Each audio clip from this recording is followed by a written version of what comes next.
Hey everyone, it's Justine. Welcome to a brand new video. Today I'm going to be showing you how to use one die in 3 different ways. And today I'm going to be working with the Lotus die from Birch Designs. It is a layering die technically, although I only use the layers in 1 out of the 3 cards today. You see there's one with very thin lines. This is layer A, medium lines, and then very thick lines. This is layer C. All 3 of them can actually be used individually to do the different techniques that I'm going to show you today. It just depends on how you want to use them. I'm going to show you a little bit about what they look like as each individual die, since I've cut them out already from some different cardstock. The 3 different color cardstocks I'm using in today's card are Innocent Pink, Plum Punch, and In the Navy. These are all from Gina Designs. So I've gone ahead and I've die cut these in the 3 different sizes. I'm going to show you here how they look when they're all put together. I'm going to use some Connect glue from Gina Designs since this has a nice pen tip, so I know I'm going to get nice thin areas of glue. And I'm going to just run it along various areas of the die. There's no reason to literally glue every single piece of this. That would take forever, but just enough to make sure it settles. For the most part, I like to do the entire circle and then some key thicker points on each of the lotus flowers. The nice thing about Birch Designs, I find, is that the general outer layer of each die is the same shape and the same size, so they're really easy to line up. There's no really guesswork involved.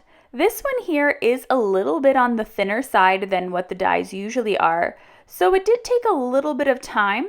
I would really suggest using liquid glue for this rather than an adhesive backed paper or something, mainly because you need a little bit of time to play around and really just make sure that circle's tight. You can see with my fingers I'm going along and just pushing against the sides. This is going to ensure that the layers really lay one on top of the other, because it's going to be really noticeable if you have them off center. Now I'm going to grab a sheet of 4 by 5 1/4 inch Neenah Solar White cardstock, and I am going to place this then in the middle. So now you can really see what this die looks like, how its intended use is supposed to be. It's absolutely gorgeous. I love the layers. It's so much fun. So you can see a close-up of this card here with the finished sentiment on it. I just went really simple for the sentiments. Now for the next card, I'm going to do an inlaid die cutting technique. I am going to, however, though, prop it up on a piece of foam, and I'm going to go ahead and just cut around this circle. I could not for the life of me find my circle ties when I was making this video. Moving is such a pain. And I just went ahead and just cut around the circle using a pair of scissors. Try very closely to get as close as possible to the edge of the circle when cutting it, because I noticed with mine I had cut it slightly smaller, and then the edge, like the circle going around the lotus flower, ended up not being propped up as much, and it could look better. So I'm going to grab some liquid glue. Once again, I'm using some Nuvo Deluxe adhesive. I tend to use my Gina Connect just for intricate dies. I don't have too much of that glue, so I like to just kind of keep it for special occasions and when it's necessary. For the most part, I use this Nuvo glue or Tombow Mono liquid adhesive to do my everyday crafting. So I've added that to the center of my card. I'm going to go ahead and glue down a white lotus frame. Now this is from the layer A die. Once again, I'm only using the first layer of the die for the next 2 cards, as I mentioned earlier. And I'm going to place this directly on top of the foam in the center. Now I've gone ahead and I've die cut this specific lotus die several times, I believe 12 times, using the cardstocks I've used before, the Innocent Pink, Plum Punch, and the In the Navy. And I've saved all the little pieces that cut out from the centers of these, and I'm going to use those to create my inlaid die cut. So you can see here I have a whole bunch of the pieces in the various 3 colors. Now, I like the inlaid die cutting technique so much, and I really love it for this specific die because there aren't a ton of tiny pieces I have to do, and there aren't a lot of pieces in total to make this card look really amazing. So some of the dies that I've used in the past for inlaid die cutting took 20-30 minutes to place inside. This one here literally just took about 3-4 minutes, so nothing too crazy. I'm going to lay down all the glue actually all at once, and then I'm going to work quickly with my tweezers to place these into the different spaces. So now it's all prepped. I'm going to start with the largest pieces. I find that to be the easiest, and you get them out of the way. And I'm just kind of trying to make it look like two colors aren't too often next to each other. But other than that, it's pretty random how I'm putting it in here. I think all three of these are pretty bold colors, aside from maybe the pink.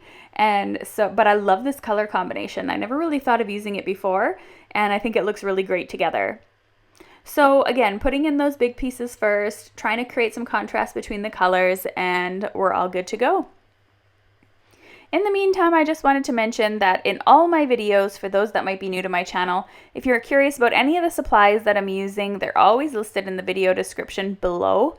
And so all you need to do is click the little arrow to expand down below the video, and you'll see them there with links that you can shop at. If you use those links, I make a very small commission from the companies, and it helps me keep this video channel up and running.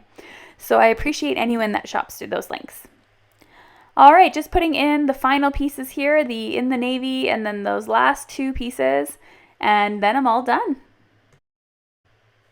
So just some final looks at the card here. I love the way that it turned out. I love the color combination.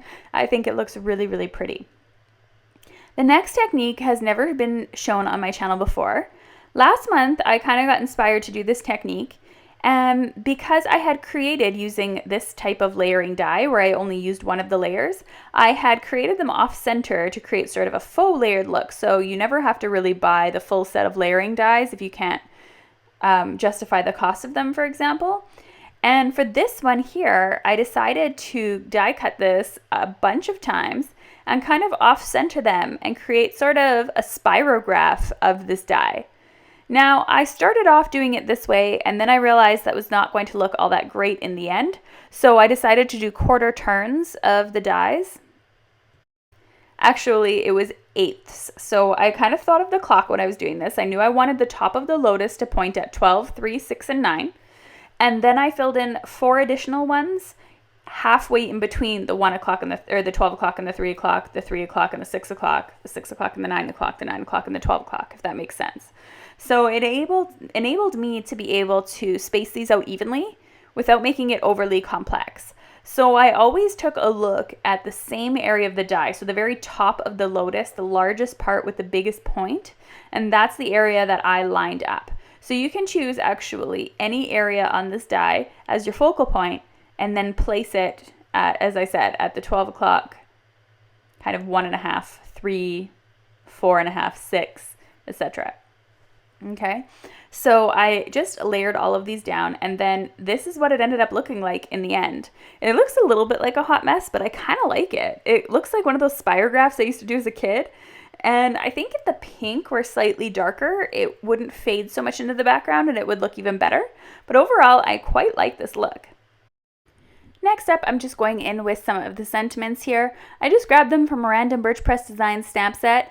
You can use any sort of sentiment for this, or you could use a layered die to finish off the look. I didn't want to distract too much from my focal point being the die, so I just decided on some very simple thoughts and prayers, thinking of you and you are loved. I stamped them using Catherine Pooler ink, and that is Juniper Mist, I believe it's called. And it's the dark blue one anyway. And I just cut these into very small strips using my paper trimmer. I then went ahead and added them to the centers or the lower parts of each die, just kind of taking a look at what looked better based on the image that I was showing off. And then they're all finished. I just need to add them to a couple of card bases.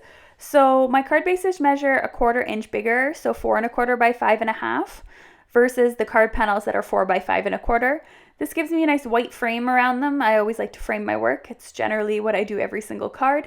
I just think it looks funny now when I don't do it. Sometimes I try and create a 4 1/4 by 5 1/2 card and I'm like, oh no, this doesn't look right. So it just kind of frames my artwork, if that makes sense.